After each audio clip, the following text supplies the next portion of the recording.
What's up? What's up? What's up, everybody? How y'all doing out there? I'll tell y'all while I'm laughing in a little bit. I'm laughing at these comments right now, but how y'all doing?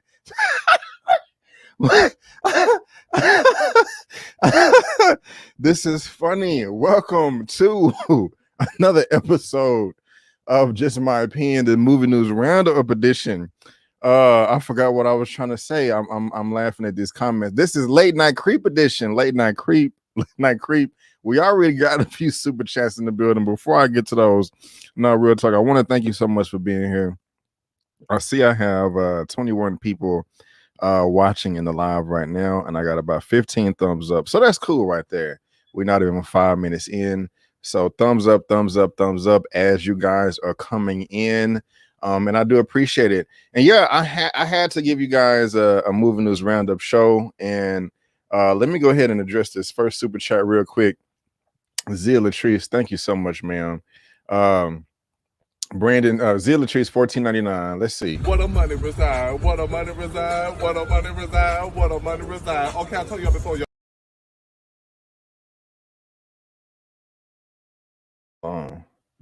Can y'all hear me? Could y'all hear me this whole time?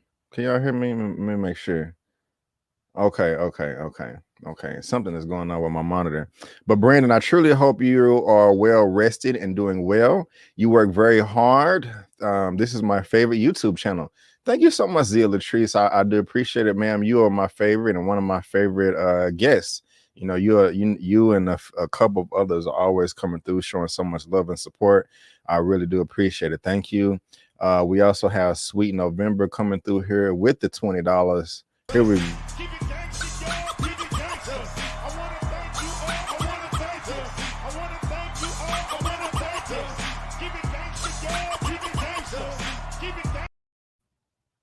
Thank you so much, Sweet November. I gave you something earlier live. I'm going to bless you again since you're blessing us with content. Again, ma'am, thank you so much. I do appreciate it. Thank you. And so one of the reasons why I was laughing as I was coming in is because I was looking at the comments. And let me go ahead and put up this banner real quick. I was looking at the comments, and I also hit up Zia Latrice, and I told her what the deal was. But let me shout out these people. Just go in order. What's up, Timothy Reynolds? How you doing? Thank you so much for being here. Rebecca, I don't know how to say that second part. Bartel Sampson, hello. How are you doing? And the reason why I was laughing is because Mara Sharice, Brandon took a nap and woke up late like an MF. And yes. That is exactly what happened. So Mara hit the nail on the head. After the show earlier, I had to cook for. I was late with my Shirley because I had to go to the grocery store today, and I didn't think I would had to. And after the show, I cooked all my food for the week, and I ate. And I was like, let me just close my eyes for a second. I opened them up. It was nighttime outside. I'm like, God damn! Oh my God! Had text message from my mom talking about, are you okay? What happened to the show? I'm like, I'm reading stuff right now. I'm trying to put it together.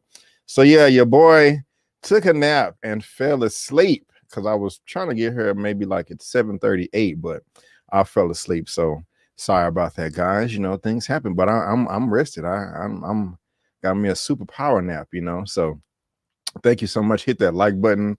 Yes, thank you for the pass. I do appreciate it. Hey, what's going on, Stephanie Garnett? Thank you so much for being here. Pound the pavement. What's going on? And let me change this background real quick, just in case I have a guest popping in. I'm not expecting anybody to be here at all. Maybe one person, but we're gonna have to see. Pound the pavement. Good night, Robin. Hey, what's going on? Shang-Chi is going to fail. Send those folks some milk. Take out, hydrate. I hope it doesn't. We're definitely going to talk about it. I really hope it doesn't because I'm looking forward to that movie. How you doing, Exquisite Corliss? Hey, how you doing? Marshes, I see you, Brandon. Sweet November again. Yeah, late night creeping for real. Oh man, y'all coming in with these super chats. Okay, hold on. Hey Zia, Max, Melissa S, how you doing? Okay, I'm well behind. Max Lamont. Let's see. No, you didn't miss me. Okay, y'all can hear me. I want to make sure I don't miss nobody. Okay, good night. We hear you. First time watching the show live. Well, hey, welcome, baby. First time watching live show fire, late night creep edition. At least you got your meal prep in. Yeah. That's I'm glad I got it done. This is past my bedtime. Hopefully, I won't be here too long. But we got Eman movie reviews in the building with the $25. I just wanted to bless this channel for the late night special. You guys know why I'm here though. Hashtag yes. Thank you so much, my brother. I really do appreciate it. Here we go. Yes! And thank you so much, E-Man. I do appreciate it, guys. Make sure you follow him on his YouTube page. If you head over to my channel tab, there's this gentleman right here, second row on the far left. Makes a ton of good content, ton of great theories, does what ifs, recaps each week. So y'all make sure y'all check him out and show him some love. Thank you, E-Man. I appreciate it. What's up, Stephanie Garnett? Max Lamont. Oh, where did it go? Where did it go?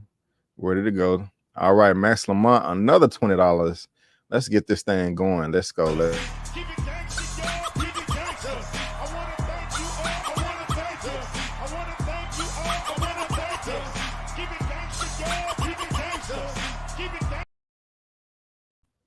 Thank you so much, Max Lamont. I do appreciate it. Yo, B, I thought I missed a stream this week. Thanks for going live. No problem, man. Sorry for being late, but stuff happens. So thank you, man. I do appreciate it. What's going on, One Journey? How you doing? And let's see here. Thank you, One Journey. Sean Franklin, what's up? So thank you for being here. Thank you guys for being here. So let's go ahead and get started with this movie news random show, late night creep edition. Like I said, got about 37, 38 people in live right now, and I got 30 likes, so that's cool. I can dig it right there. Again, I just want to apologize for being late. I'm just checking a few things as well. Thank you, Mar, for sharing that on Twitter. I do appreciate it. Let me check my emails. But yeah, guys. So again, welcome to the where are we at? The Movie News Roundup show number 26. I know I did not give you guys a show last week, but that's okay. I'm here now. I had to take a little break, but I have a ton of topics, and I'm gonna try to fly through them really quick. Well, not quickly. I'm gonna give each title their respect. Don't want to leave no titles behind. But we're just gonna see how this is. I usually, of course, have guests on the show, but we're going to change it up this time. So again, thank you so much for being here, guys. Coming to you live right now on YouTube at Just My Opinion Reviews. Also on Twitch at Just My Opinion Reviews, Facebook.com/Just My Opinion. And also, if you want to follow me on social media, you can. My handle is on the screen right here. And if you're watching me on YouTube, if you're watching me on YouTube or Facebook right now, also like my Facebook page. I want to get my my Facebook page numbers up for other reasons.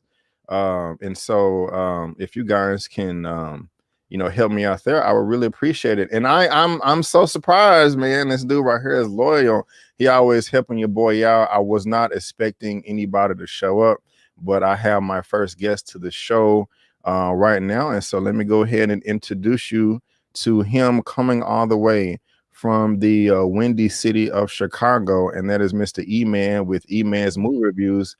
How you doing, my brother? Oh man. What's going on, man? What's up, man? What time is it? Yeah. I didn't want to miss the midnight special show, man. Right on, man. Yeah, right I'm on. Here, though. I appreciate it, man. We got 72 topics, and no, it's not that many, but I appreciate it, man. Yeah, I just I was tired, and Bro, I already understand. I get it. Trust me. I'm happy though, man. I got my cooking done for the week. Hey, I just want people to understand this is what we do for y'all. You know what I'm saying? Because it's easy to go back into the bed and just go to sleep. It's easy. But we come out for y'all. So shout out to you, BK, man. I'm telling you, man. Yeah. Y'all don't understand. Y'all, this man is working for y'all. This is the fastest time I ever put a show together. So thank y'all so much, man. I do appreciate it. And again, Eman, this was last minute. And so, bro, I know you busy. You got a big family doing your own thing. So just want to show you, give you your flowers, bro. I really do appreciate you being here. So thank you so much, man. I appreciate it, man. Of course. So let's go ahead and move on to this first topic right here. One of our favorite topics to talk about right there have to do with Marvel Studios What If. And I have this report right here from Variety. You know, they always come in with the news. It says Marvel Studios planning multiple new animated series following the debut of What If. Again, guys, and if you're watching this via live or in the replay, there's a link down to this article down in the description box for you to read at your own leisure. Oh man, and let me grab that real quick. April B 1999. Thank you so much. Thank you so much. What are we going to do?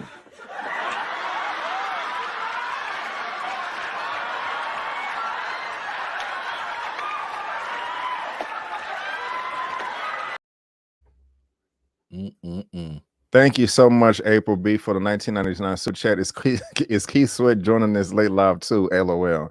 Thank you, ma'am. I do appreciate it. Thank you for that super chat.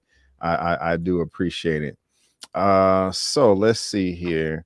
So yeah, this is by Adam B. Very, and I don't know if you guys have seen the show. It's pretty good so far. We one episode in, but it says Marvel Studios What If, which debuts on Wednesdays on Disney Plus, makes a critical creative milestone for the MCU, as the title suggests. That shows that the show takes full advantage of the storytelling possibilities of the multiverse that Loki officially established. Each self-contained episode explores a different alternative storyline, like what if Captain America's Peggy Carter took over the super soldier serum besides Steve Rogers. And so, guys, if y'all haven't seen that episode yet, please go check it out.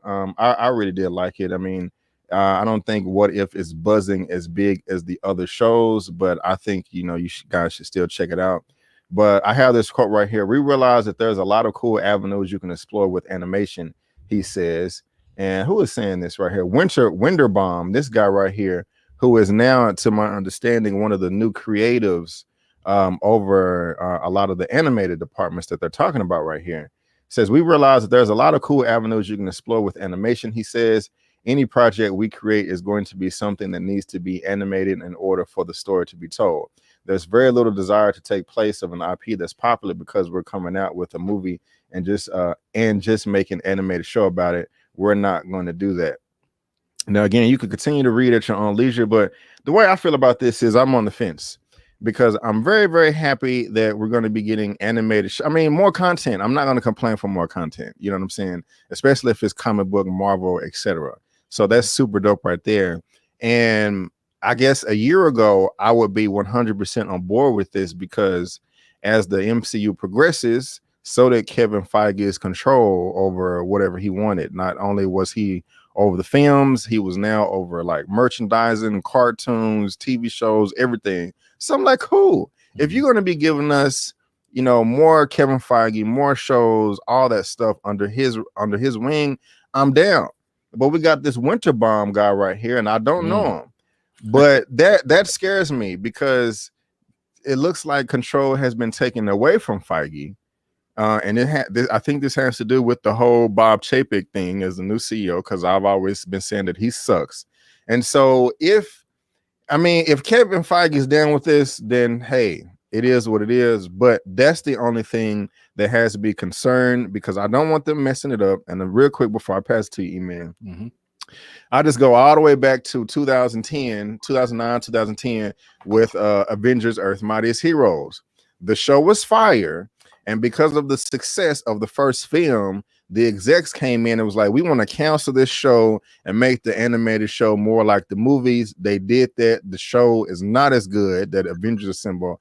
I don't like it. I've never been able to finish it. And I don't want that to happen again. I still miss my Earth Mightiest Heroes. But anyway, Eman, coming to you, sir. How are you feeling about this? Is this good or bad news? Well, first of all, let me just say thanks again for having me on, and shout out to Sweet November 79. I appreciate the financial support. But I encourage all of y'all, definitely support my man BK right here. His channel is like exactly what y'all need, even at this late hour. But I did want to say thank you so much for that support. But you know what? Look, I don't know where Brad came from. I don't know. I'm like Color Purple. Harpo, who is this man? I don't know who he is. From what I've read, I don't know if this came from Chapek, but the one thing that kind of makes me a little comfortable, he's been around under Feige for a couple of years. He's been there with Favreau during Iron Man. He's been there, on different little projects and stuff. And the one thing we have learned is that what Kevin Feige does, even though he has all this overreach, he has all this power, all this say, he does delegate things to other people, right? Like when WandaVision is doing its thing, there's a certain producer. He's like, hey, you go handle that. When Loki is doing his thing, Brad, this guy, you go handle that. And then Kevin Feige brings all those producers in one room and says, okay, let's make sure we all on the same page. So in a sense, he's still kind of controlling stuff, but he does delegate. So yes, Feige used to be in charge of streaming TV. He was in charge of everything pretty much. Right. But I don't know if this is a negative thing. I'm hoping that Brad has learned over the years, from being under Feige, and Feige's still there. You know what I'm saying? It's not like he's flying completely solo. Right. Feige is still there running things. So at least I hope that's the case until we get more information. But I'll just say one thing. I just know one thing. I'm a little nervous about the level of consistency within the MCU on the TV side. Yeah. And the only reason I say that is because I've been pointing out a couple things to the writers and directors themselves. How come the Tesseract, this and that? What's going on? How come Loki ain't turned blue? How come? And when I talk to the directors and writers, they both kind of like, I don't know. The Marvel people told us it was cool. And I'm like, they did? They told you it's cool? Because it's their job to make sure everything is consistent. All I know is that ain't happened when Feige was running everything. So we'll see what happens. We'll see what happens. We'll see. We'll see. Clay D Marvel trying to sure up one thing. They are weaker than DC animated movies, definitely. But hopefully they can come through and fix it. Somebody was saying that they do like Avengers Assemble. It's all right. I like it. I like it. Wasn't Avengers Assemble the better one, Brandon? To me, no, ma'am. I like it's really? Okay. I like Earth Modest Heroes way better than Avengers Assemble. You the other way. I mean, look, Earth Mightiest Heroes, I think, was a little bit closer to the comics, just a little bit. But Avengers Assembled is trying to be more MCU-ish. Yeah. And it is a little bit kiddier, right? Like it does get a little bit lighter in tone. But the only reason I like it is because they tease the potential of what the MCU could do. Right. Because like even right now they already got Fantastic Four in there. They did the Infinity Gauntlet story way before Infinity War even happened. They got Dr. Doom already running in there. They got King T'Challa. Right. All up in there. So I like what they do as a testing ground with it. But I understand if it doesn't appeal to you immediately. I get that. Just because of you, man, I'm gonna try to give it another try because I got like 4 or 5 seasons. So I got you. I mean, I love my stuff and my comic stuff. I'm confused. Is Feige not running things now? Wasn't that the point of the recent changes? I mean, he is still the top dog. He just doesn't have as much control as he used to, and he can't be promoted any further than he is now. He's not going to be promoted to the CEO, and he's not going to be over the whole film division like Alan Horn is. He's leaving, so I don't know who's going to fill in that gap, fill in that hole right there. So, we'll just have to see. We'll just have to see. Now, guys, this next piece of news right here came out the week before, but I still want to talk about it because I really did like the first film, and I like Michael B. Jordan. And so that brings us to the second topic right here. And he's not going to be in this one, but Chronicle 2 will be set 10 years after the original, and the main characters will be women. Again, Hey. I'm this is a article from Slash Film. And guys, if you're watching this via live or in the replay, there is a link down to this article down in the description box. And just let me grab this super chat real quick. Underdog Danny 499. My brothers, love what you guys do from the Underdog. Thank you so much, my brother. I really do appreciate it. Thank you. And with this right here, man, I love the first film. This was when, I think for most people, when Michael B. Jordan popped up on the scene. And I loved him in this. And I love the premise, but I don't want to spoil the first movie, but I don't think these guys are coming back. But basically, we're getting a sequel to this right here, and it will be all women. And Chronicle was literally the best return on investment any of my movies ever made. Chronicle, we did it for 12 million, and it grossed 126 million worldwide. Then it had a huge afterlife in syndication. It's one of the most financially successful movies in my stable. And that's the producer John Davis making those comments. He also elaborated on the direction of the sequel. We're working on Chronicle 2 right now, and I think it's going to be great. We're working on it at Fox 20th Century Studios. It's going to give us a chance to tell the story in a different way. We're going to tell it from the female point of view. It will have been 10 years since the event happened in Seattle, and a lot is going on to deal with fake news and real news and cover-ups. More interestingly, it's the next generation getting these powers that are corruptive. These are young women just finishing college. They are empowered, and this is their journey. I mean, what a new and interesting story you can tell there. That last thing you said, a new interesting story. If it's a new story, I'm down. But if this is just a repeat of the first film, just women, that's not that interesting to me. And so I don't know how they're going to film it, because 9-10 years ago that it was found footage, and that was really popular back then. I don't know how that'll hold over now. But how are you feeling about all this? I mean, look, and I said this on my channel, like I'm a little tired of the whole announcements of the perspectives and stuff all the time. Like, if it happened to just be women, just let it be. You know what I'm saying? Like, let me know what the story is. Now, if I could put my little producer creative hat on, you're right. The found footage stuff is kind of played out. Like, that was the whole Blair Witch thing and then some. But what I would like to see is something like the movie Searching. If you haven't seen Searching, that movie is one of the best movies I've seen in a long time. And it was completely done. I'm not saying Chronicle has to go this way. I missed that one. Oh, you missed a treat. This was one of the rare movies.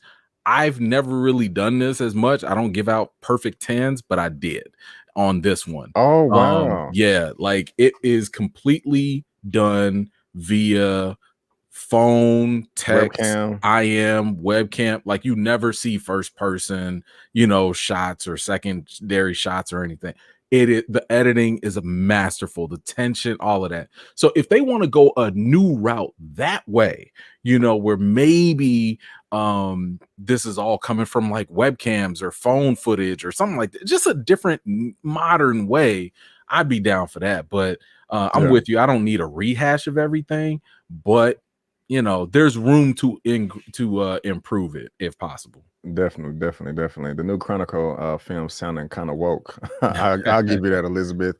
And let me go ahead and get these super chats. They just coming in. I don't want to miss. Okay, I got Underdog. So we got Mr. John Allen, 499. You got your guys' thoughts on live action Avatar, The Last Airbender cast. I thank you for the super chat. I would love another Last Airbender live action Avatar The Last Airbender. As far as cast, I don't really care. Have you seen them? They released them. Oh, this is an announcement. Yeah, they released it. Well, go ahead. Look, it's nobody you've seen before. It's a bunch of young actors or whatever.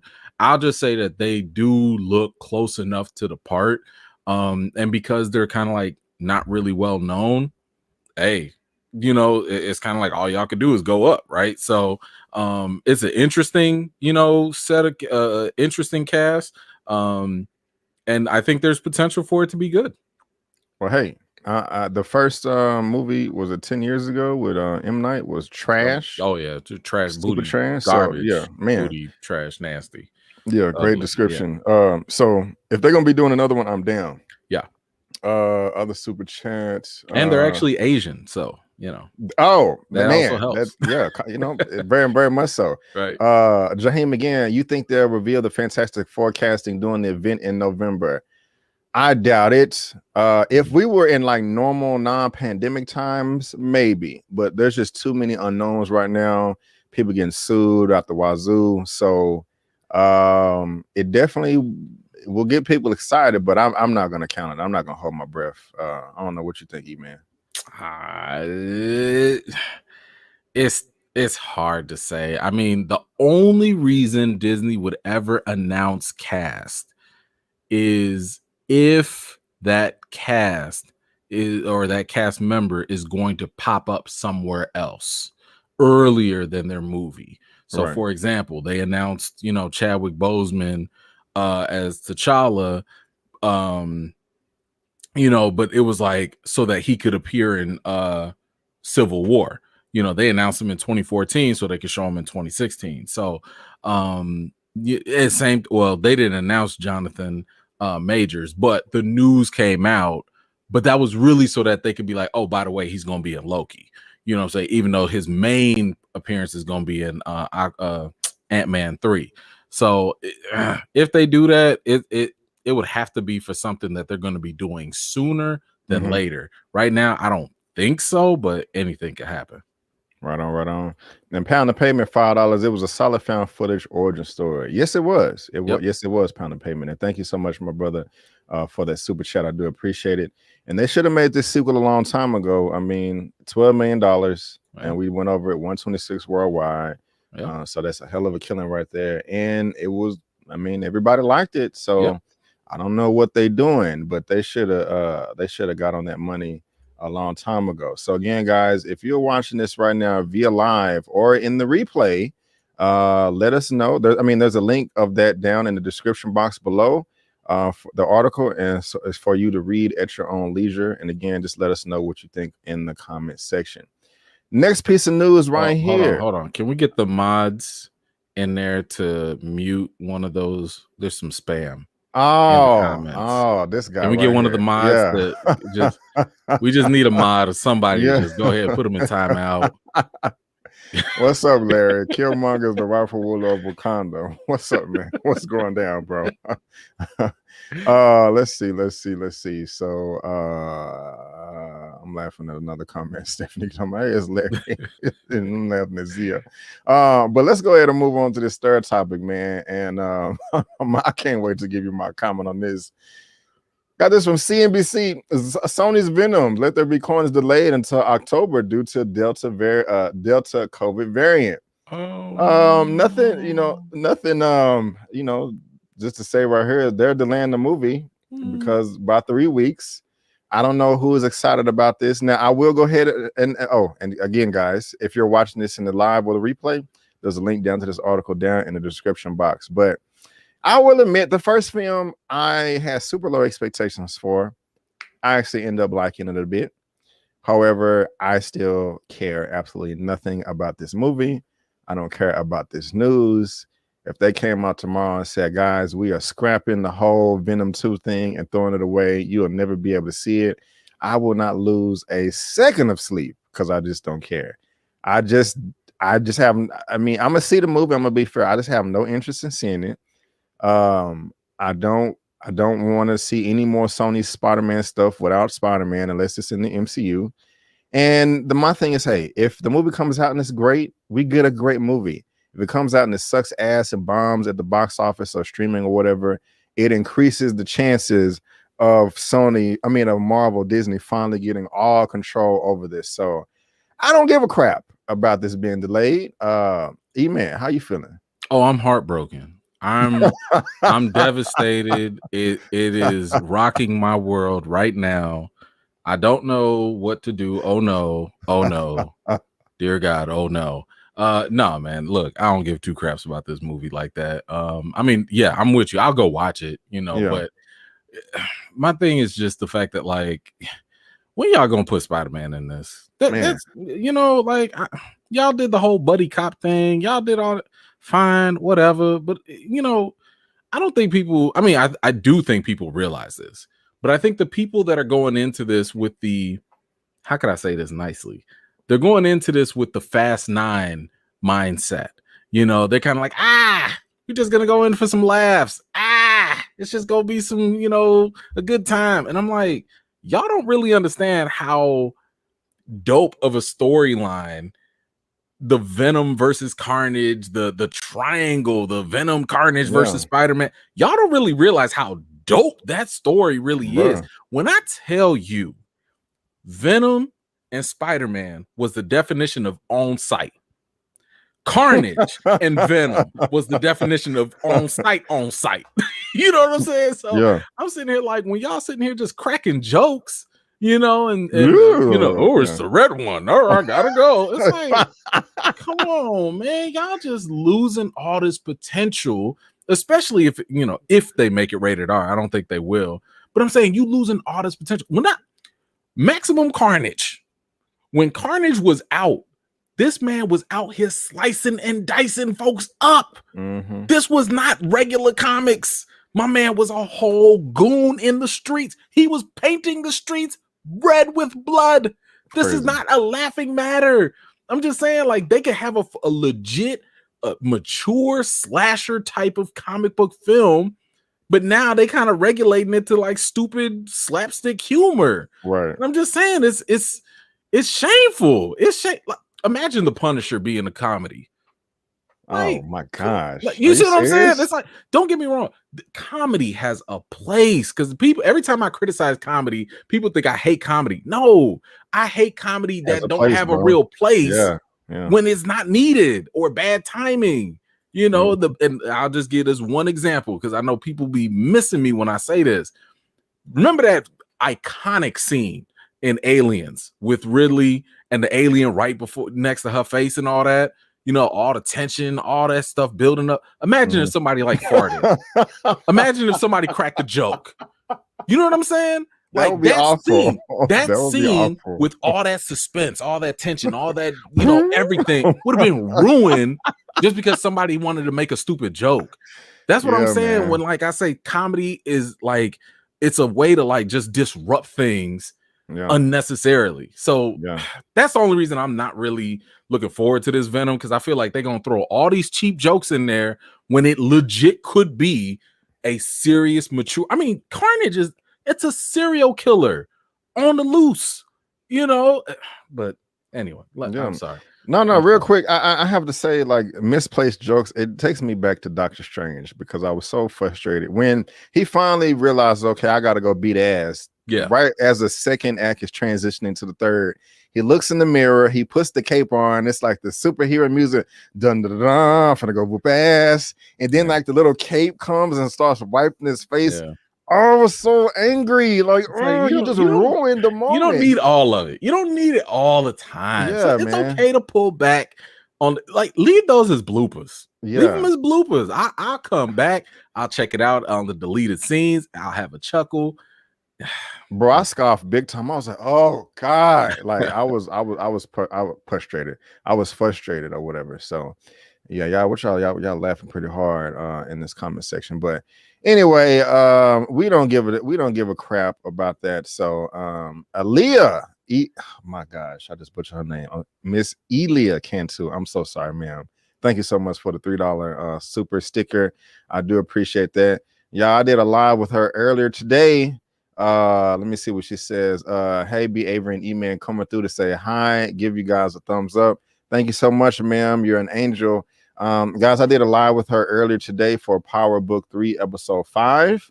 And so YouTube is not archiving my live, so it's still not being posted right now, and that's a long story. But please head over to my channel tab. You will see her there as well. So second row, far right, please subscribe to her channel.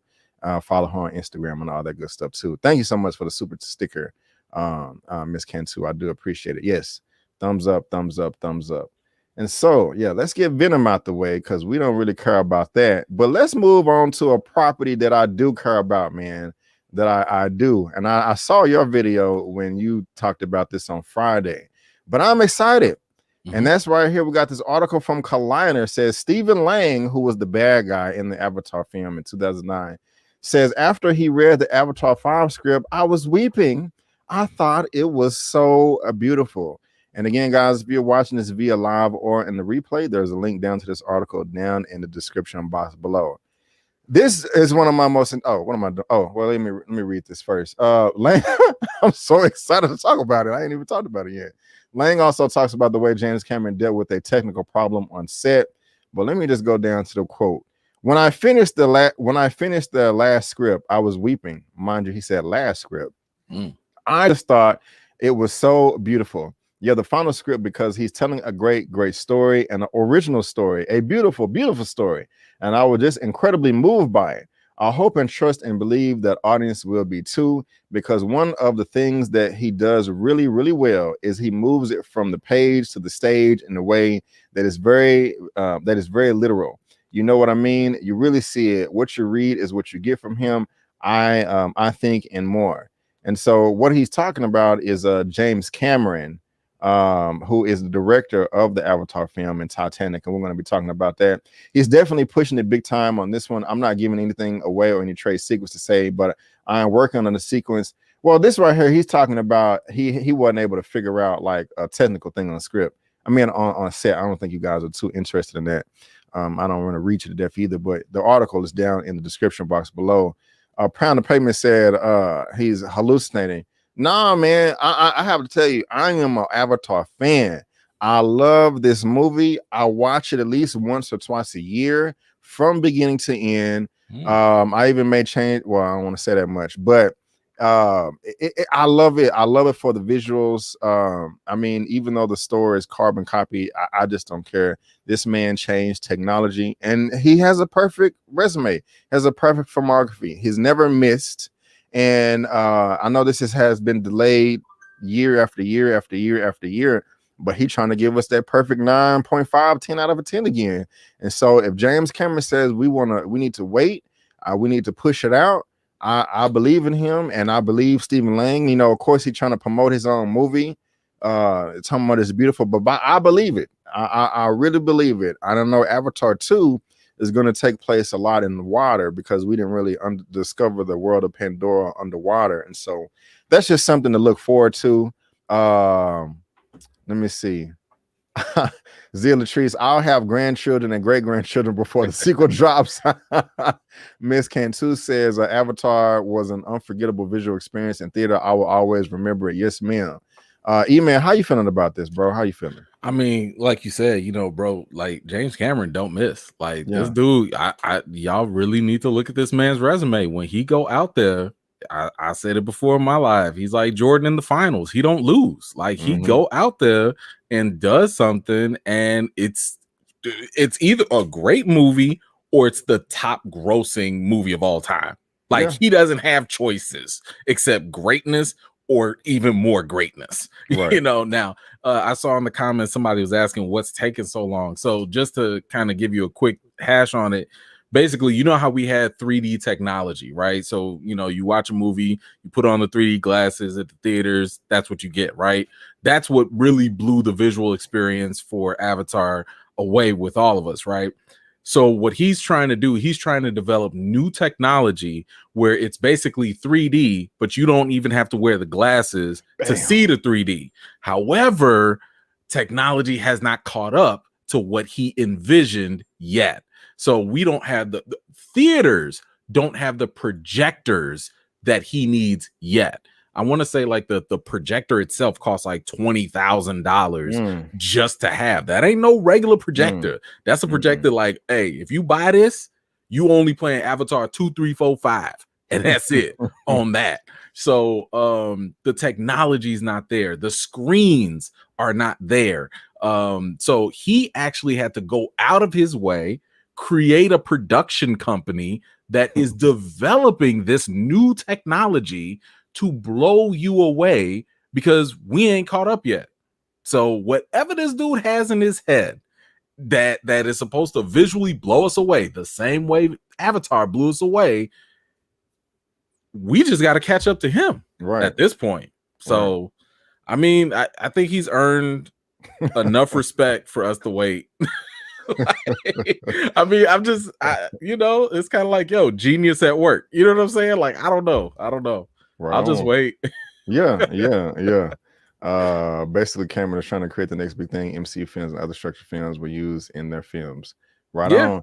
I mean, it is going to be the next evolution because I guarantee you, whatever he drops, if it comes out with this 3D, no glasses, you know, whatever, sooner or later people gonna jump on the same way they jumped on the IMAX, same way they jumped on the 3D and stuff. So he gonna be the pioneer, and we just gonna be like, dang, you know. And ER's grandpa, it won't be day and date. Absolutely not. James Cameron will burn the world down before he lets anybody try to put his film on streaming. Yeah. And I'll be there with him. What's next, Cameron? It'll be theater only. Ain't way. He's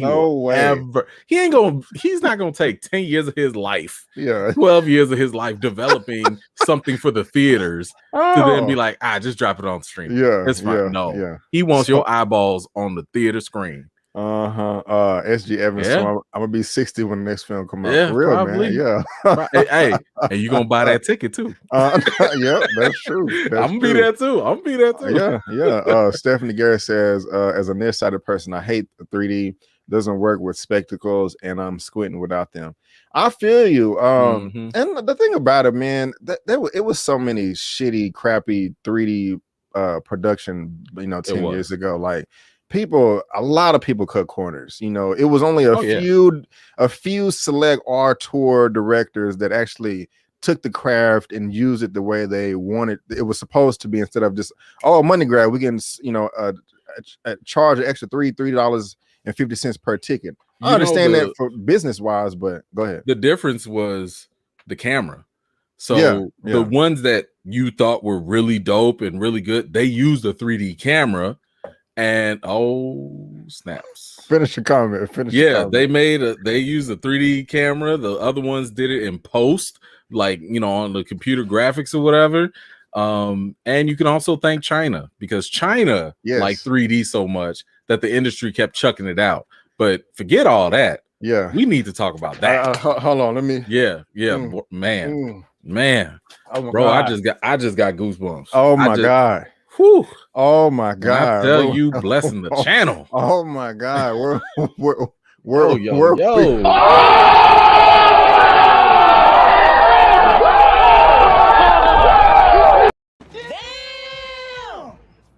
This gracious W coming through with the super dub, $100. Ain't you glad you woke up? Yeah, God, no. Ain't you glad you woke up for your nap?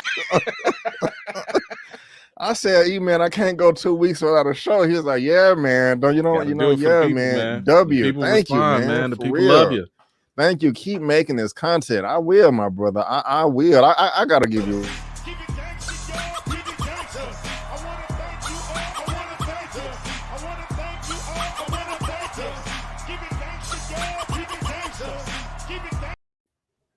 Thank you, W.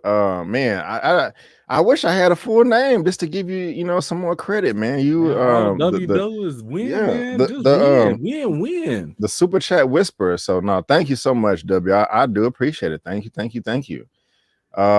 Clay D, only movie I ever saw in 3D was The Hobbit. The 3D sucks, yeah. The 3D in that one was okay. It was hit or miss. Yeah, worst 3D movie I saw, Clash. Oh, yeah, that was bad. That was bad. That was a stupid money grab. Yeah, that was. I remember I was so mad at the producer because I remember he blamed the directors, like, well, it's not my movie. They don't. That was some real host stuff right there. Yeah. So, it was a ugly time. So. Just want to make sure I don't miss nothing. Yeah, W got the bread tonight, man. Make it rain for real. And guys, thank you. I mean, if it a W real talk, thank you so much. I'm gonna give you a shot, man. That's $100. So thank you. I do appreciate it. Man or woman, I don't know because it's just W, but thank you. And also, guys, And also, guys, whether it's $1 or $100, all super chats are appreciated. You know what I'm saying? So I just want to say, mama named Wanda. You know, oh, who said that? Did somebody say that? No, I just made okay. it. That's Big Mama Wanda. I got you. And yeah, Final Destination, though that 3D was not the best. And also, no. I gotta take. It depends. There was one of them where it was actually good for the 3D on Final Destination. I have to say that. It was one more comment I wanted to hit. Oh yeah, before we move on, Warrior 1975. Iffy, this is my first, just my opinion live. Well, thank you so much for being here. Welcome. I do this every Sunday, usually around 6:30, 7 p.m. CST, but life happens and we're just a little bit late. So thank you so much for being here. I do appreciate it. So let's move on. We got 103 people in the like. If I can get all those people to give me a thumbs up, I would appreciate it. But we have some more the theatrical stuff is still going on as far as how these releases are going to be coming out. And let's move on to this next topic right here from the Hollywood Reporter. Warner Brothers AMC strike 45-day exclusive theatrical window deal for 2022. And guys, again, if you're watching this via live or in the replay, there's a link down to this article in the description box for you to read at your own leisure. Well, Eman, looks like Warner Brothers got some sense, because they dumbass, the people at Warner Media, well, I think it was Jason Kilar or one of them, talking about, hey, let's just release the whole 2021 slate on theaters and not tell nobody. Terrible. Well, I mean, they basically lost the company. I think overall, in the whole scheme of things, this is like over a $40 billion loss coming from AT&T's acquisition. Because of that, you know, they got bought out or merged with not Warner Media, but the Discovery Channel people. Yeah. And so they're like, no more of this stupid stuff. We're going to go back to the theaters. And it's only going to be for 45 days opposed to 90 to 120. Yeah. But AMC CEO Adam Aaron unveiled this past Monday during an earnings call, we're especially pleased Warner Brothers has decided to move away from day and date. Aaron said, we are in an active dialogue with every major studio. Yeah, no shit. Yeah. So hold on, is there any other good quotes in here to read? Because this is pretty self-explanatory. And so let's see. After the closing bell, the parent of AMC Theaters recorded a loss of 71 cents per share, which beat a consensus Wall Street estimate of 91 cents per share, and did far better than a year earlier loss of $5.38 per share. The loss for the 3 months to March 31st hit $344 million compared to a year earlier loss. What happened? 561.2 million. In short, AMC crushed it in quarter two, said Aaron. Now, I was trying to find something else in this article, but I guess I'm gonna miss it. But anyway, man, usually films have a theatrical window of 90 days. Back in the day, if the movie was really, really good, it will go all the way to 120. I understand things are unknown and we're in a pandemic. I still think this 45-day window is too short. I wish it was still 90 days, but that's not realistic. 60 days, would be perfect for me. Yeah. But they doing it all. They're trimming it down to 6 weeks, man, 45 days. And so, like Zia Latrice is saying, 45 days is too short. But how you feeling about this, man? Hold on real quick. Yeah. Sam, 499 super sticker. Thank you so much. I do appreciate it. I mean, make sure you don't have a comment to go with it. Okay, I don't see one. But thank you so much for the thank you for the super sticker. But go ahead, man. How do you feel about this? No, I'm in full agreement. I mean, I think that they needed that compromise, and this ain't the first time that Warner Brothers HBO has bent over backwards. Because ever since they did that stupid announcement of same day release or whatever on streaming, they got backlash from the actors, from director. I mean, Christopher Nolan was tearing them apart. Dennis Villanueva was tearing them apart. The Actors Guild tearing them apart. The theater owners tearing them apart. And at the end of the day, they started realizing like, oh, we actually have to work with these people later on. So it's not a good idea to just screw them, you know, because they do get screwed. When they do a release, all that money stays with the studio. Maybe they might pay somebody a little something here or there, but that profit stays with them. Theaters are out of pocket, you know, the back end residuals go out of pocket, like all that stuff gets lost. And here's what ends up happening anyway. You still gonna end up having to cut backdoor deals with them. You still gonna have to be like, all right, we're gonna share the revenue here and there. And that's exactly what happened last time. Once all that backlash happened to WB, what did they do? They agreed to share profit revenue with the theaters. So it's kind of like you really just going right back to step one where y'all started in the beginning because y'all were sharing revenue in the box office in the first place. But I will say from a corporate perspective, the same day release thing, it's good just for the short term to bump up your subscribers, because I'll admit, as a subscriber, I was happy. As a subscriber, I was like, hey, I don't have to go out during this pandemic and I get to watch it on HBO too. That was cool. But for the long term, it was never a good place. So this was a fair compromise. I still think 60 days should have been the minimum, because honestly, 45 days, you can wait 45 days. 60 days is different. You know what I'm saying? Like that, I don't know. I hope they kind of change that up. But I also think that streaming is really going to kill the home entertainment business. All the DVDs, Blu-rays, I think that's what's really going to suffer, you know, especially with this 45-day thing. Theaters will be cool, but the DVD game, that might go away soon. Right on. Just real quick, guys, since he mentioned DVDs and Blu-rays, let me know if y'all would show up for a live if I show my entire DVD, Blu-ray 4K collection. Let me know if you would show up for that. I'm thinking about doing that. It's a lot of damn disc, but you know, just let me know.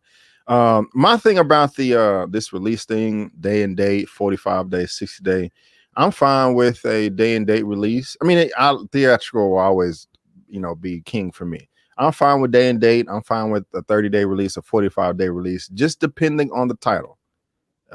It case by case. Any film that at least costs $100 million or more, in my opinion, should never have a day and date release ever. At minimum, that should be a 60-day theatrical window, just so you can get a return on your investment.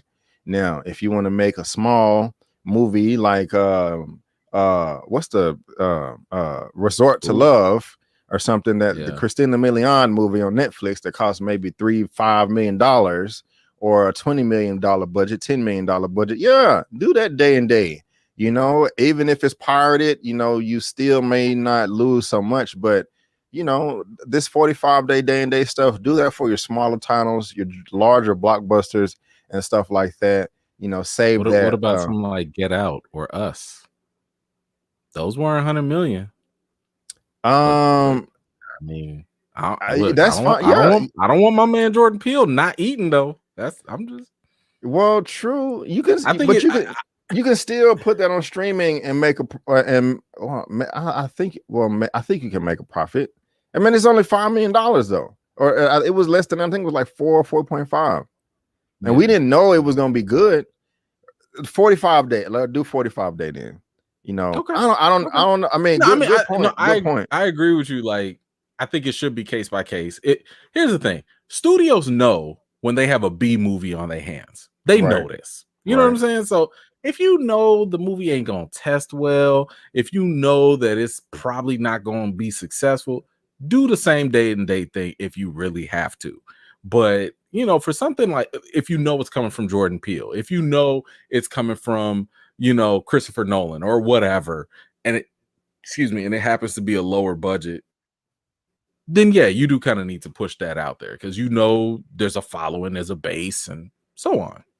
Right on. Eli's grandpa, I may hit him up one day, see if you want to collab him. I want to grow a little bit, but I have to be honest, when I'm watching him on Campus Show, I do geek out every time he geeks out and pulls out, like, I have the special 3rd edition on Blu-ray. It's like, I don't know, man. It's like I really get excited. I'm like, he gets to show off his collection. You know what I'm saying? Because I'm proud of my collection too. But I'm glad you're a fan of his as well. And so, yeah, we'll have to see. I have Unbreakable on Blu-ray. I think I do too. But Eman, since we're talking about a 45-day release, there is a film coming out on September 3rd that is going to be getting a 45-day release too. And the main actor may not be happy about it. You know what I'm saying? We're going to talk about it, but that brings us to topic number, I don't know, 6 or 7. But I have the report right here from Collider as well. Disney confirms Marvel Shang-Chi will not premiere on Disney Plus. CEO calls it an interesting experiment. And guys, if you're watching this via live or in the replay, there's a link down to this article in the description box for you to read at your own leisure. And please let us know what you think in the comment section. But it goes on to say the Marvel movie will be the first to have a shortened 45-day theatrical window. So Black Widow had a day and date. The next film is getting a 45-day window. Maybe Eternals in November, if everything is not shut down, will be 60-day, but we'll see. Disney, they just had their earning call, basically. So we got that there. Let me see the exact quote. Let me see. So why is Shang-Chi not being released on Disney Plus? Chapek chalked it up to the practicality of last-minute changes. That don't make sense to me. Noting it will not be possible for Shang-Chi to be a hybrid release. We think it's actually going to be an interesting experiment for us, Chapek said, because it only has a 45-day window for us before it heads to streaming. Now, I wonder what Kevin Feige feels about this.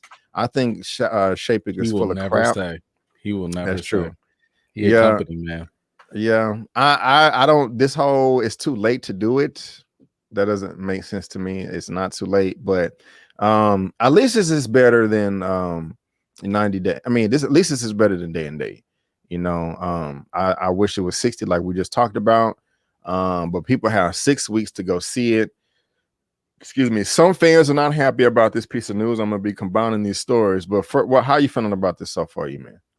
So far, I know ScarJo's sitting there feeling real salty, like for real, real. So you had the option of making that exclusive to theaters, and I would love to see these contracts. I want to see these contracts so bad because I wonder if there was something in his contract that said exclusive to theaters, or if it had the same language as ScarJo's and just said theaters, because that was always the understanding. And if that is the case, it just kind of proves that Disney has all say of how they want to do things. And if that is true, that's some heavy bias. That's some heavy bias. But, I'll let you get into the next part of this because it does get a little juicier. Yeah. What's up, Nathan Moore? How you doing? And what's good, D Stizzle? I can see this making as much money or less than Black Widow.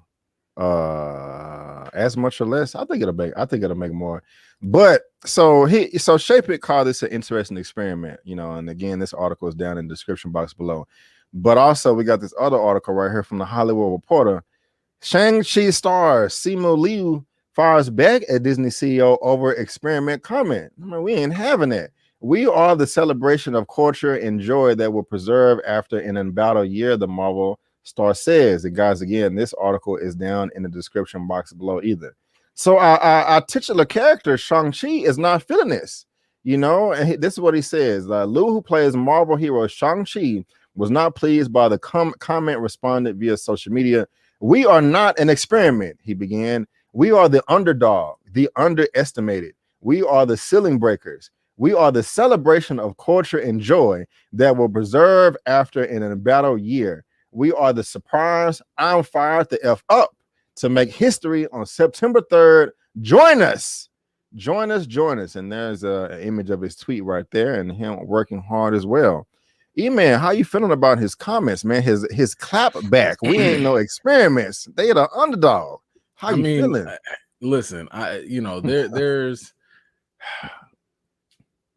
Chapek is talking from a financial perspective, right? Like, I don't think he really understands any of the cultural context behind what he's saying.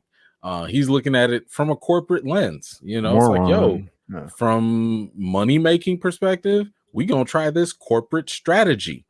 That's it. It's a strategy, right? Right. But at the same time, I want people to think about this. Imagine if they were talking about this with Black Panther. Imagine if they were talking about this with Captain Marvel.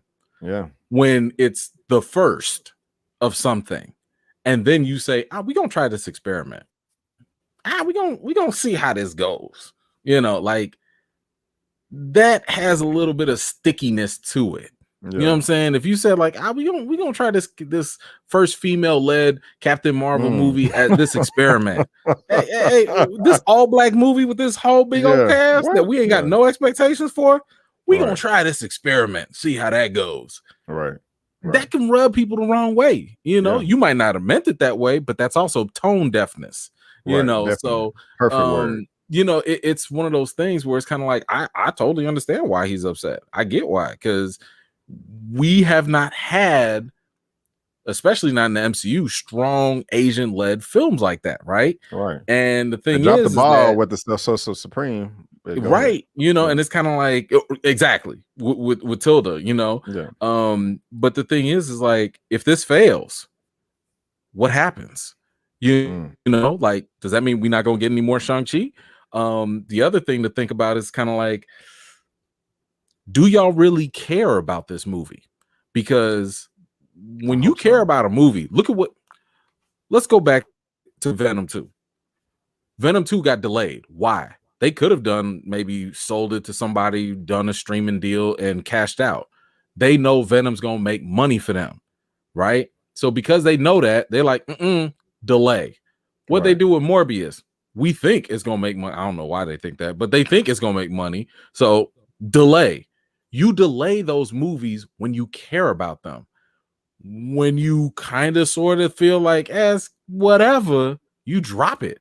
Because maybe you get some subscribers, maybe you make a little cash, maybe you break even, and you could just turn and go, and that's it. Wash your hands of it, you know. So I feel like the fact that they not delaying this because of the whole Delta variant and stuff, again, that kind of shows where your priorities are. Maybe you don't care about Shang-Chi like that. And that's why it's an experiment. I mean, let me just ask people this. Would you rather be held back and protected, or would you like to be thrown out in the wilderness and be an experiment? Right. Maybe you survive. Maybe you don't. Oh, well, don't matter to me. You're an experiment. I just want to see what happens. I like that comment, Cutie Pie, because that's how it feels. Yeah, just, you know, the yellow people, right? You know, yeah. Right. They waited until after Black Panther was a success. Shang-Chi would be great. I hope so, man. They having a world premiere tomorrow. Man, I'm hoping for it. I'm hoping for it. But you know, we down with the theatrical thing, man. We you know, that's what we down with. But a lot of people are not happy with that. You know what I'm saying? We got some fans that are criticizing this right here. This goes from Screen Rant. MCU fans criticize Disney for Shang-Chi release in theater. Fans of the MCU have taken to Twitter to criticize Disney for making Shang-Chi release exclusive to theaters, describing the move as unethical. And I don't necessarily agree, but let's just read a couple of tweets. Keeping the Shang-Chi exclusively theatrical while Delta and other variants spread would be really unethical by Walt Disney, especially since kids under 12 cannot even be vaccinated.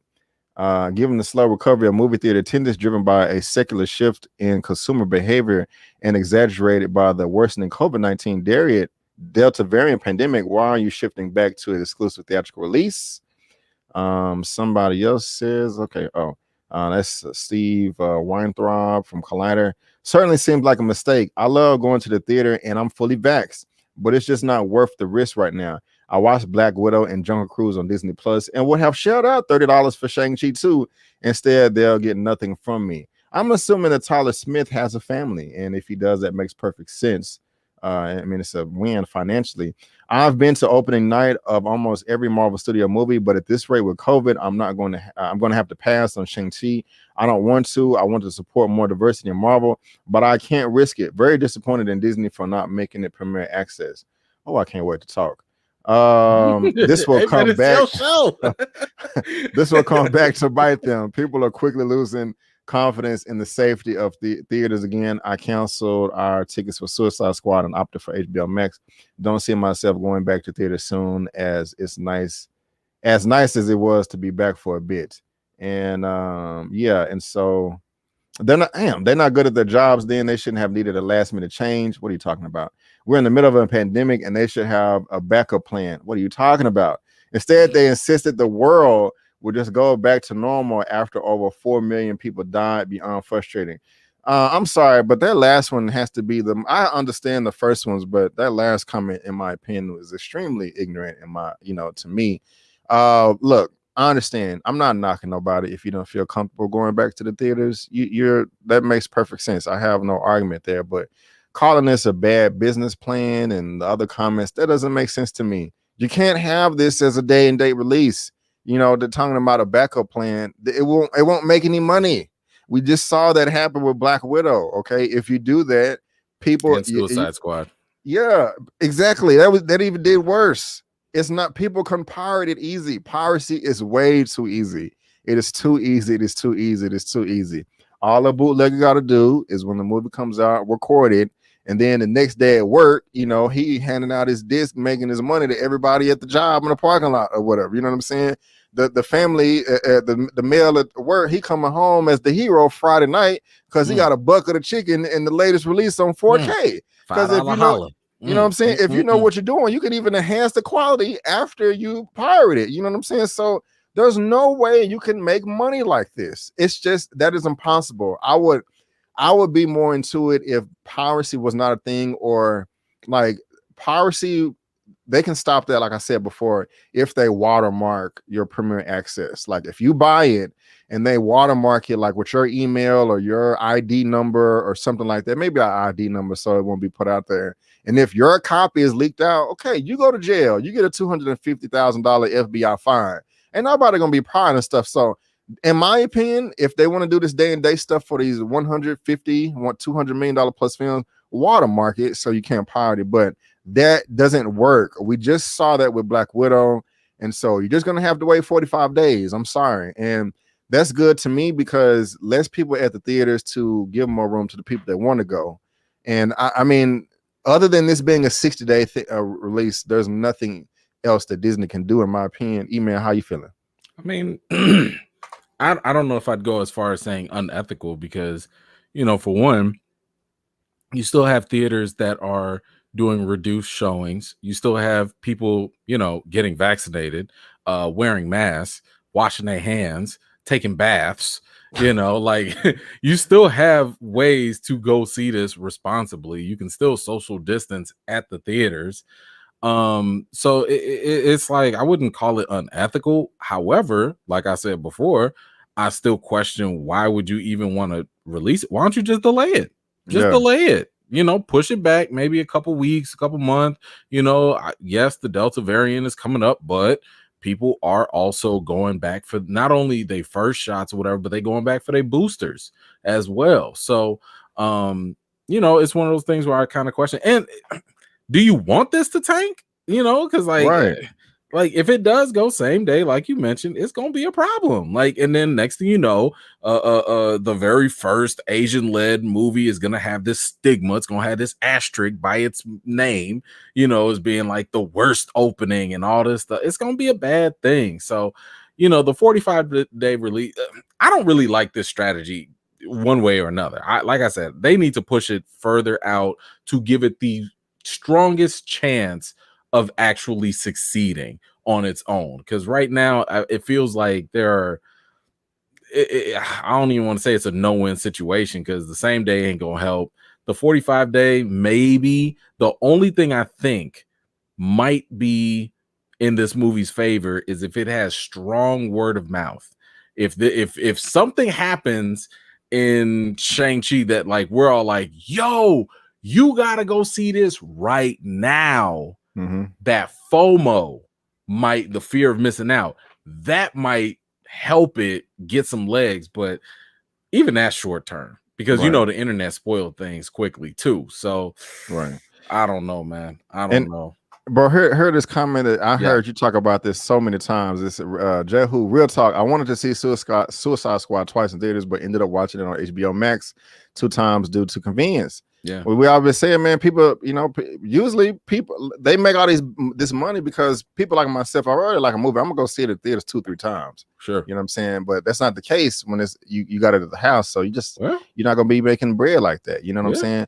I want to see Shang-Chi in theaters. I feel you. Eman, how you feel about this, man? I feel that a lot of theaters should be open 24 hours a day. Because you have more show times. Me personally, bro, I mean, everybody has different sleep patterns. I will go to the movies at 2, 3, 4 in the morning. If there's a show, I literally live right next door to a theater too. You know, and so of course everybody's not going to do that, but everybody has different lifestyles. But I do feel that there's a demographic of people out there that will go to the movies in the middle of the night for whatever shift they got to work. Also, nobody's going to be there. You know, like, I mean, they can work a model. The morning. That's also the morning too. What you mean? Like if you go on the matinee, like you hit that 10 o'clock matinee. Oh yeah, right. Nobody there either. Right. I don't know. I just think because more like it'll just create more show times, and the theaters won't be as packed because it'll be spread out. Because the whole industry has to figure out something. You know, excuse me, because these anti-vaxxers. Remind me to share a video of to you after this. I saw a. This is on topic, but kind of off topic. But it was a rally.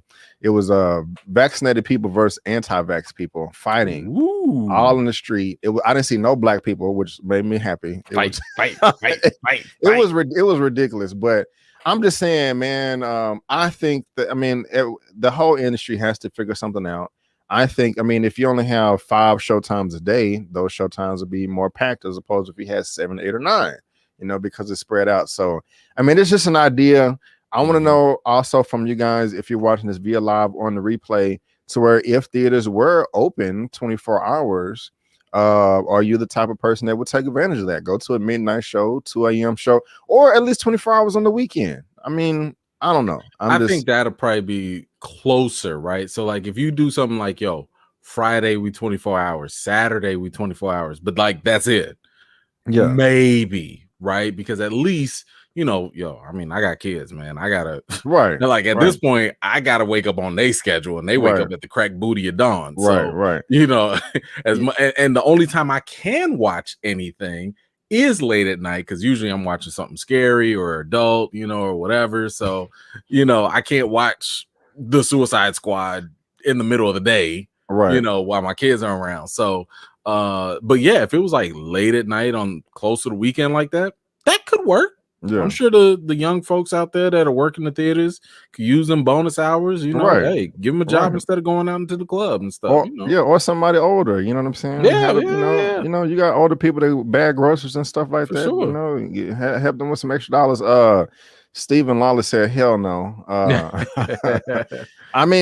would definitely do it. I'm single. I don't got no kids. I don't got to worry about myself. So it's just me. Or last thing before we move on, have it 24 hours just for select titles. Okay, it don't have to be every movie, but if it's a big, huge movie, go ahead and extend that stuff around. And so I want to say Titanic had something crazy like that. Like there were so many showings for Titanic. They was like, you know what, we're gonna do a midnight open. It wasn't 24 hours, but some of them movies that was like so stupid big, they was like, we just gonna do at least a 12, showing or something. So maybe.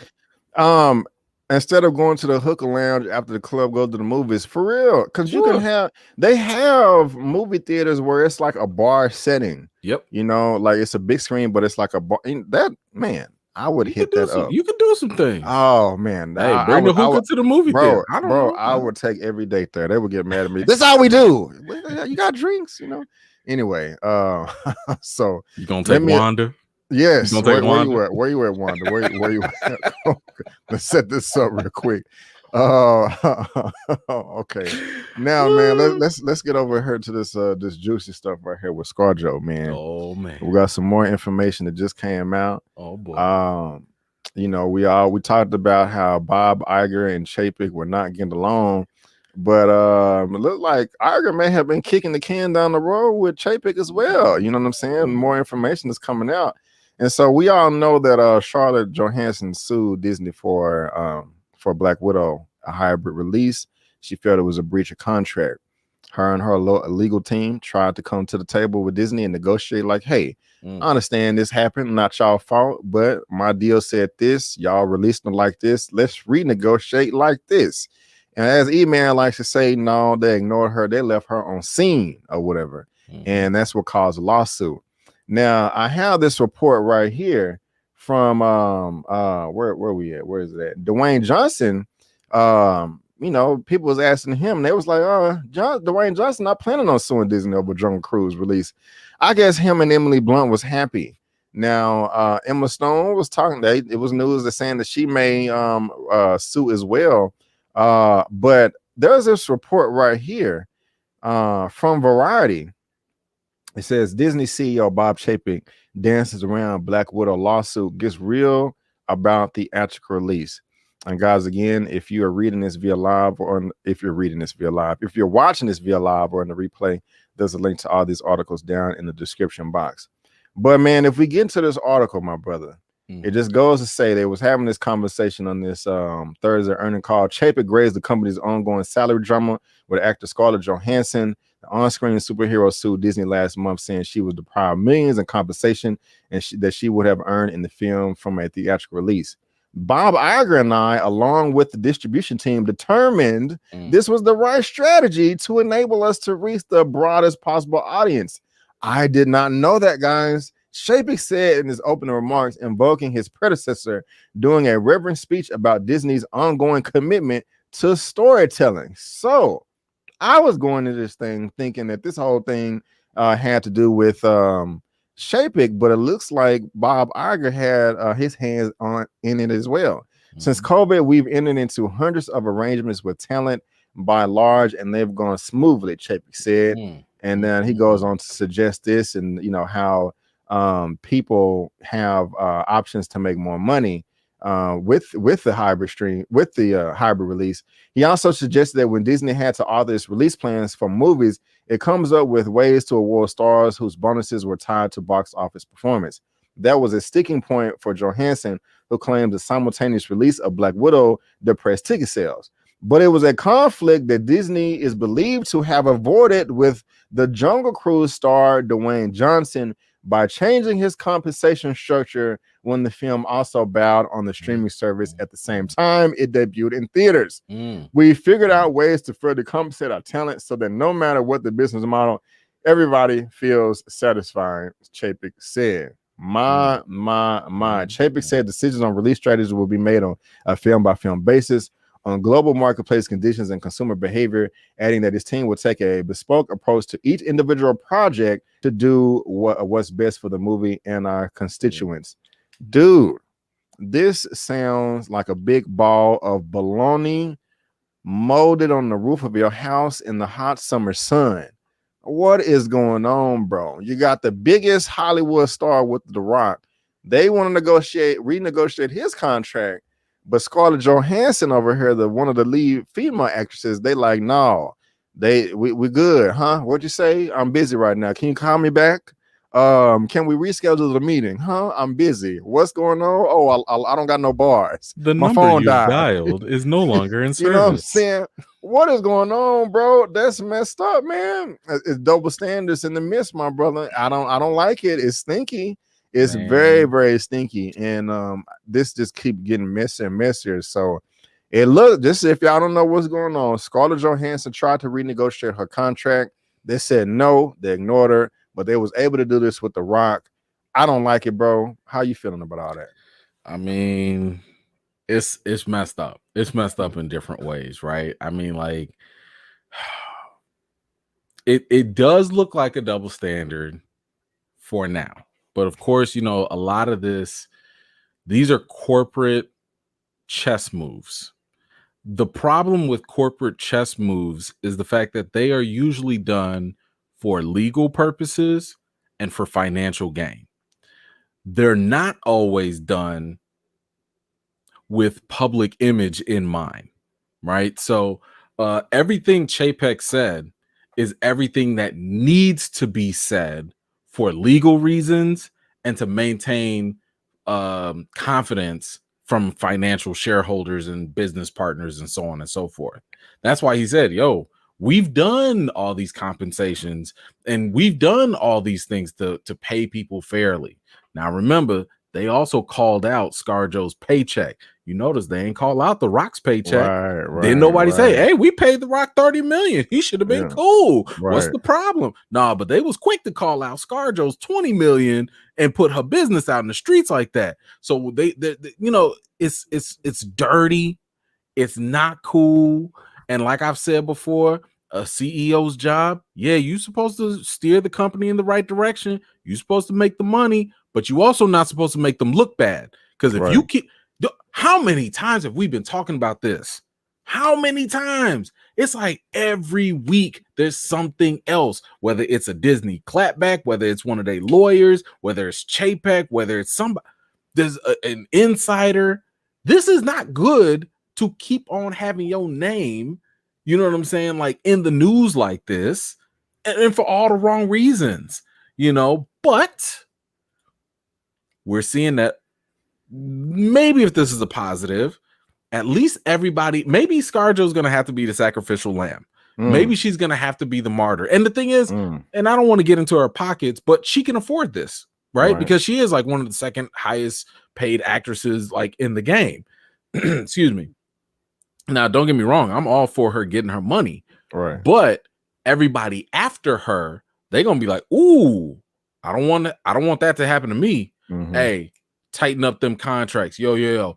Add streaming into the contract just in case, because we don't want to get ScarJo'd, you know, the way Disney did. So, I mean, it sucks. I mean, I think right now ScarJo is winning in the court of public opinion.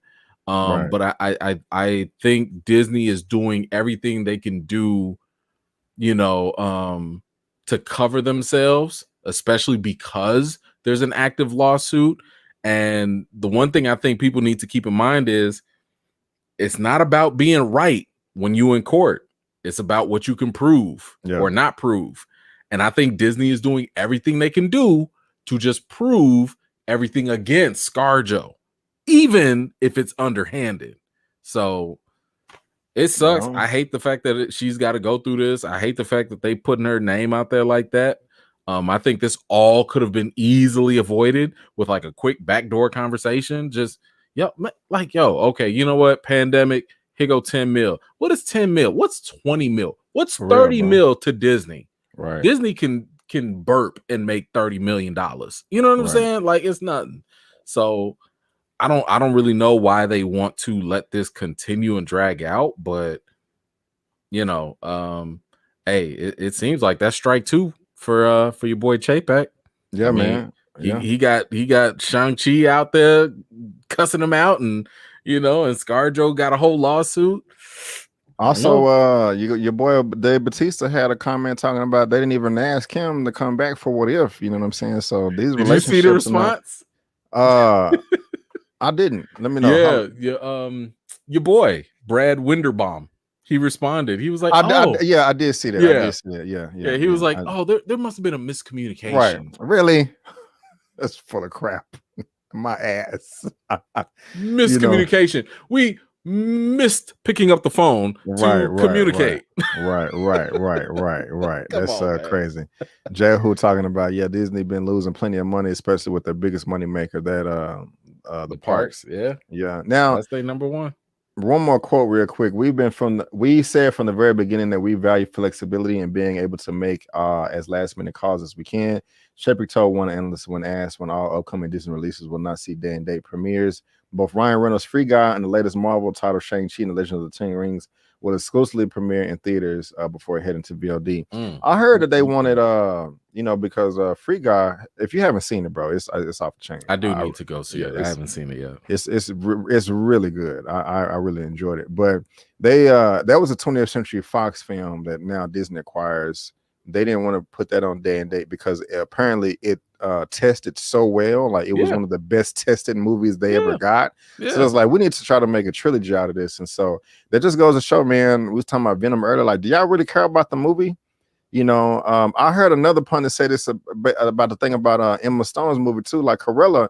The part I seen was good, but they threw that on there. So it's weird how they have faith in movies, because from what I seen, that was a good movie too. But that actually brings. It was another comment I was gonna make about this. Damn it, we talking about ScarJo, Chapek.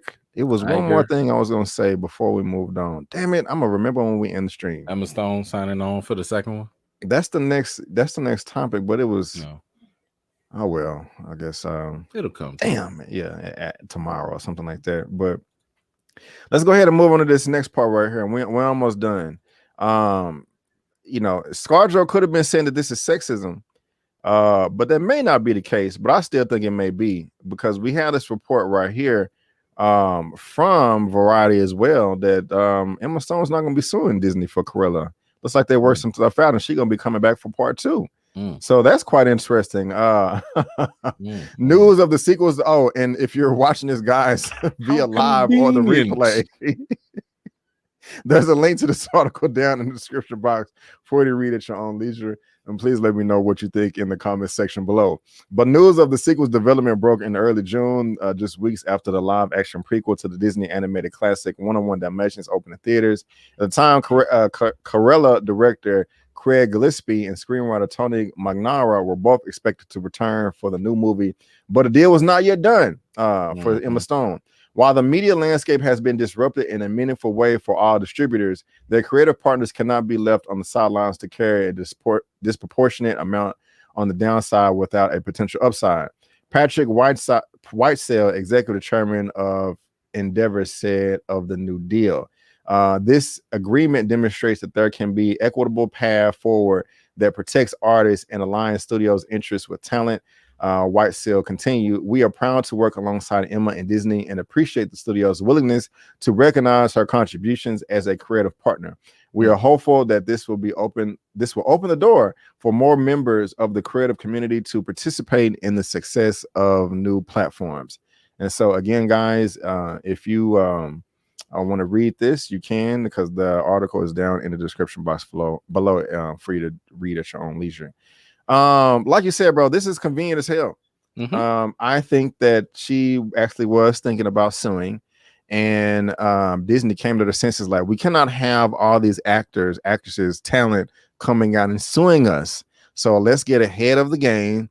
Let's go ahead and give, because of course Emma Stone, I like Emma Stone, but she's nowhere near a ScarJo as far as box office pool.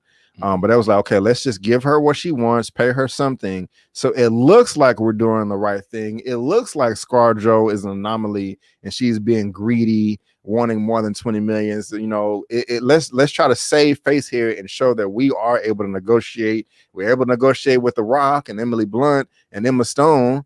You know, ScarJo is the one that's causing all the problems. So I that's what I think this is 100%. I could be wrong. You could convince me otherwise. But what do you think about all this, man? I'll play a little devil's advocate, just a little bit, but because I do agree with you that like the timing it is sus. Come on, man. Like, come on, it's sus as ever. So there is that. I'll agree with that. You know, but the way I compare this is similar to the Monique and Netflix situation. Because remember, Monique was like, man, y'all racist. Netflix is sexist. And they was like, oh, Tiffany Haddish, sign her. Right. Oh, you know, Shonda Rhimes, sign her. You know, they was passing out, who was the other one? Wanda Sykes, sign her. You know, they was like, yeah, anyone but you. And that was it. And it made Monique look worse just because they were also getting people that were like a little bit more bankable at the time.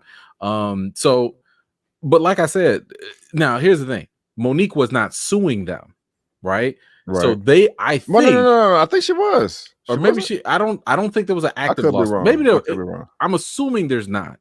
But the thing is that Netflix was doing what they were doing just to repair their image.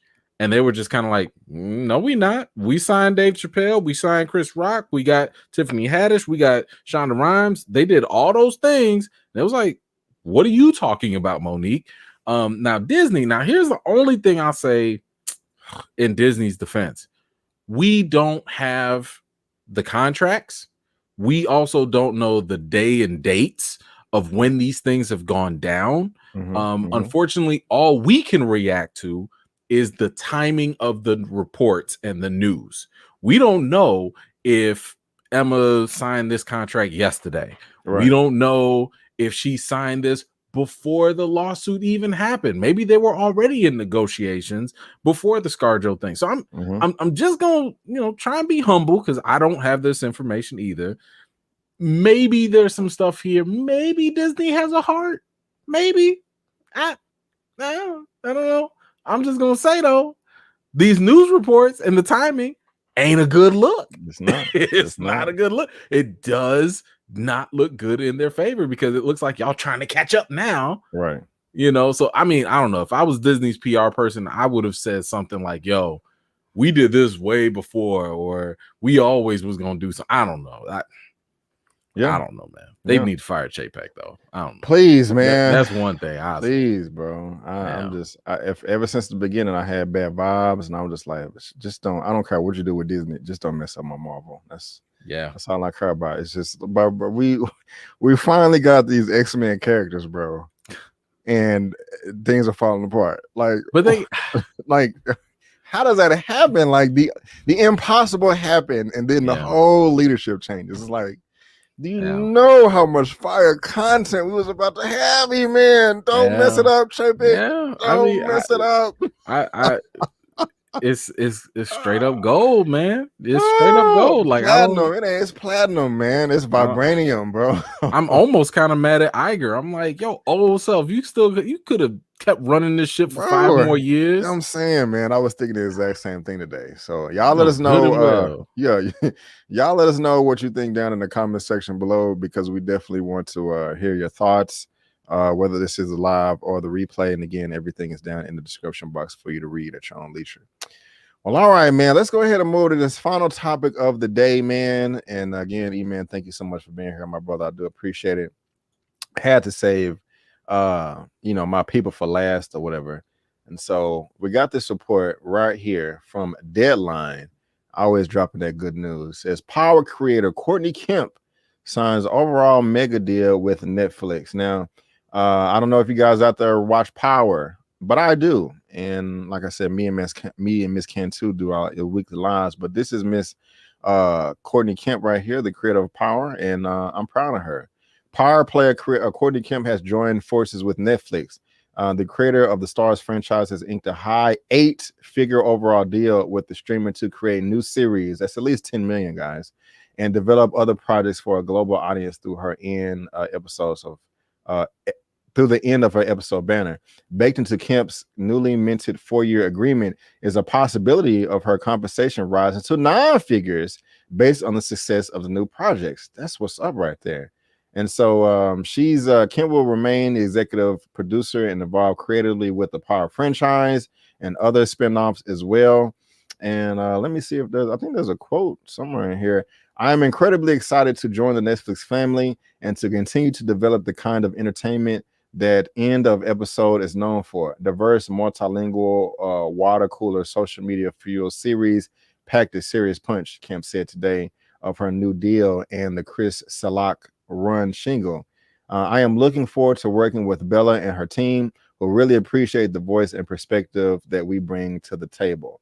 And so Courtney is the real. In that vein, Netflix's head of global TV, Bella Bajaria, was equally complimentary to the newest top-tier multi-hyphenate talent to sign on to the streamer. Courtney is the real deal, a creative force and a world builder who makes great shows. Bajaria said on Wednesday, I really admire her clarity of vision and voice, and she has a great sense for what audiences want. Courtney has accomplished something really rare and extraordinary in television, and we are thrilled to welcome her to Netflix. And so shout out to Courtney Kemp. I'm happy for her. I want her to win. I do enjoy Power. Not everybody likes the show, but I do like it. And so, hey, if she's making 8 figures, 9 figures, as long as she's happy, making good content and is getting what she deserves as far as pay, I'm in full support of this. And so you go, girl, you go. Eman, how you feeling about this? Are you excited? You don't care? You in the middle? How you feeling? Hey, I'm happy. I root for everybody and anybody black. So you making them 8 figures, do your thing, sis. Glad to see it. Happy for you. I will say that this is Netflix is putting their money where their mouth is. Netflix really started to step up, and I would say that they've continued doing so because, after George Floyd, there was all this inclusion and diversity, but then that started to fade off. People started to kind of fade away, but Netflix has kind of kept that up. They created a Black Voices section. They have that thing called a strong Black lead. A whole different like division dedicated to Black voices. And I'm sitting here thinking like, yo, way to stay consistent and not just performative. Way to not just shuck and jive for the cameras while it's cool and trendy, and to actually follow through signing on Black creators. So, I'm liking the fact that they're doing this. I'm liking the fact that they getting more diversity in there. Like this is, what was it? Shonda Rhimes, Kenya Barris, and now her. Like this is what we need. Right. What they need is when you have a person of color, especially Black folks that have demonstrated strong talent, they need that opportunity and a matching payday. And I like that. I'm glad that that's happening. So shout out to them for that. Right on. And so, yeah, like you said, shout out Black Queen is getting a shimoni. Yes, she is.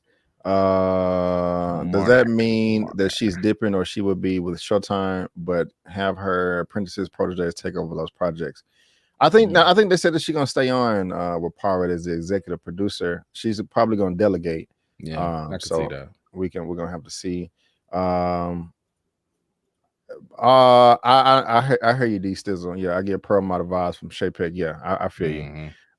Jenna James, good for her. Yep. I wonder what she will create for Netflix. We're gonna have to see. I wonder what type of content as well. Lovecraft Country season 2. Yeah, have her and Misha team up. I don't care. As long as we get it. You know what I'm saying? I don't care who get it. I just want it. Right. 2 and 3. Right. Yes. Can we talk about I don't watch the show. Good night. I quit that show, The Walking Dead. It got stupid to me. Strong Black lead is really is about the business. Right on. Okay, Disney already. Okay, let me see. I just want to. And the thing everybody loves hating on Netflix, but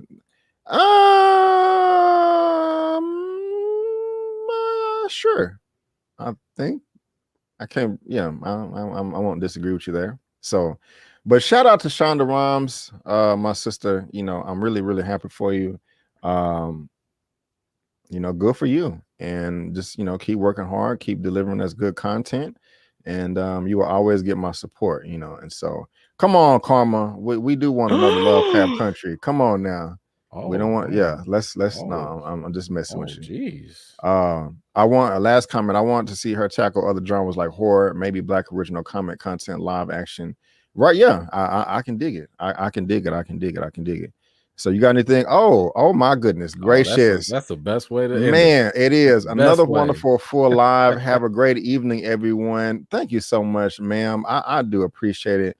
I'm gonna get you real quick with this right here. What a money reside. What a money reside. What a money reside. What a money reside. Okay, I told you before.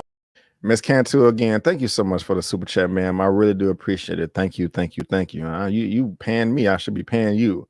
But Eman, you got any more comments on this, my brother? Nah, man, that's it. I'm just glad we getting paid out here. Yes, sir.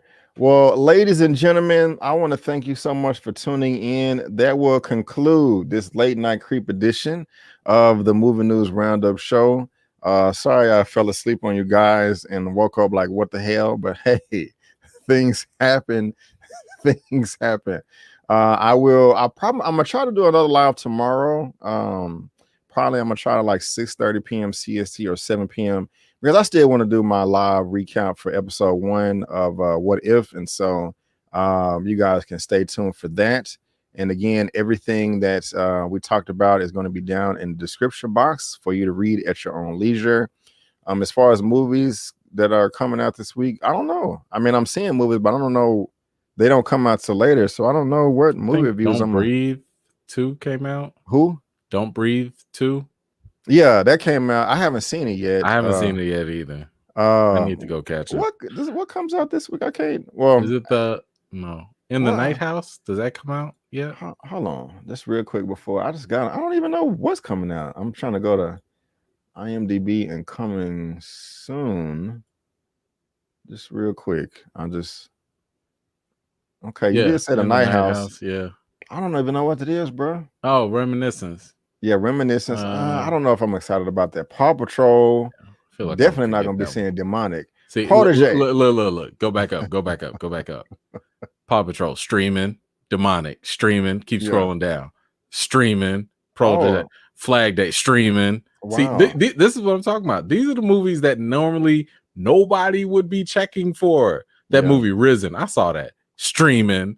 Okay, like those are the movies that need to go straight to streaming. Was Risen good? No. Okay. No.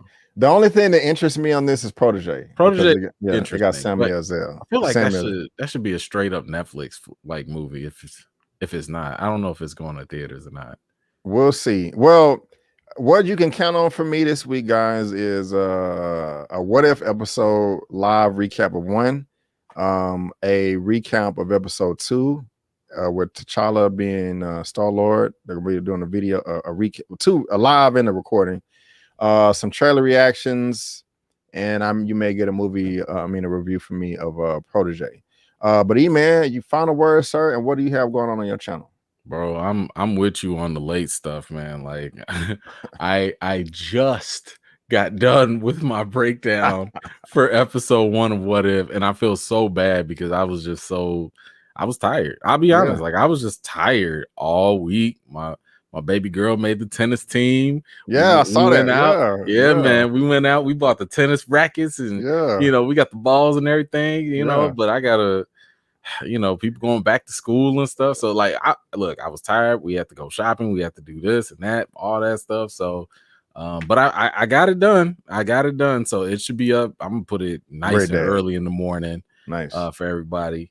Nice. And then, of course, I follow up with the T'Challa stuff as well. With that, and I gotta get working on some more stuff because I know that episode 2 of What If is gonna have people talking. Oh yeah, it's gonna have a lot of people talking. Oh yeah, definitely. And I was about to say, damn, I'm always forgetting stuff. It's past your bedtime, man. Yeah, it is. Damn, what was I about to say? I can't remember. That's horrible. That's horrible.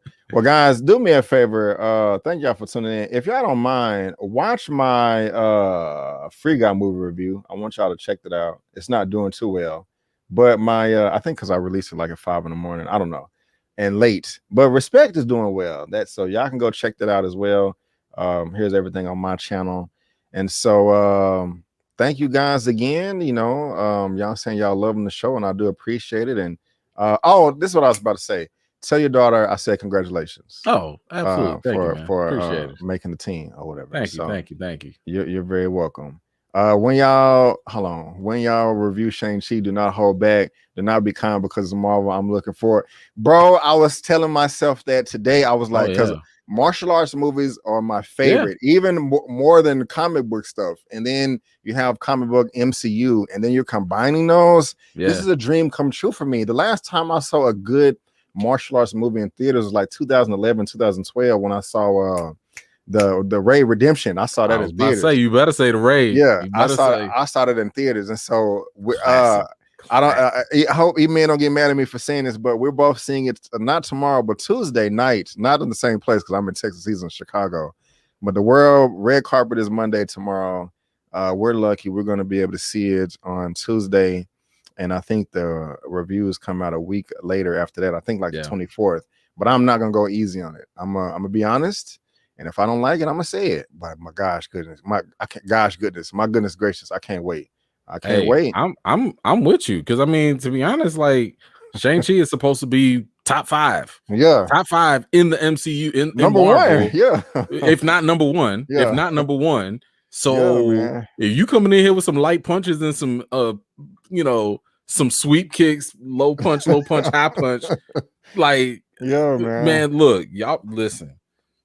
I'm with you. I'm gonna be on that. I had to change the background real quick. All I know is that choreography better be on point. I don't want to see no cuts.